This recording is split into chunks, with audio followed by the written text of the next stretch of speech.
On the legislative session in Carson City, where a law is being considered in the Senate to create harsher penalties for people who abuse animals. Right now, animal cruelty is only a misdemeanor until the third offense. Heather Klein was at a Senate hearing today, and Heather, despite some emotional testimony, not everybody supports this law. Well, Steve, when you see the pictures and video, it's easy to see how animal lovers want this law passed. So this is your warning. The video is a little graphic. Still, those in law enforcement say we just might not have the money and manpower to change the law. Difficult stuff. This is a kitten that was stuffed in a wall along with its siblings, and then hosed down with a polyurethane foam that hardens like cement.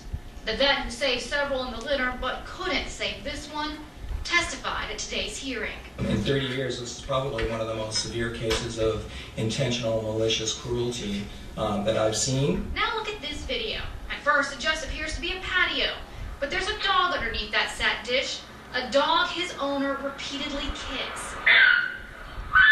These are only two of several stories presented to get lawmakers to make a change. The law right now says a cruelty to animal charge is a misdemeanor until the third offense. When axe into a dog's head, a dog gutted with the intestines hanging out. I mean, these are the types of very, very severe acts of cruelty that we would like to see eligible for felony punishment. Senate Bill 223 would make intentional malicious acts of animal cruelty a felony the first time. But some law enforcement agencies like Metro don't like the idea. In these hard economic times, the Las Vegas Metropolitan Police Department, among other police agencies, has been asked to do more with less. And they say responding to animal cruelty cases could cost them upwards of $2.5 million a year. The head of the Las Vegas Valley Humane Society says that's an exaggeration. Only a very small number of animal cruelty cases are bad enough to warrant police investigations. We're not suggesting that every incidence of cruelty be considered a felony. Certainly we're not doing that.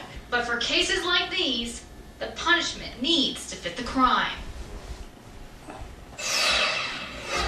The Humane Society claims 40% of animal abusers go on to commit violent crimes against people, while 70% of them go on to commit a crime in general. They say by stopping the abuser while it's happening to an animal can help save the lives of people. I'm Heather Klein, Channel 13 Action News. Thank you, Heather. That bill needs to clear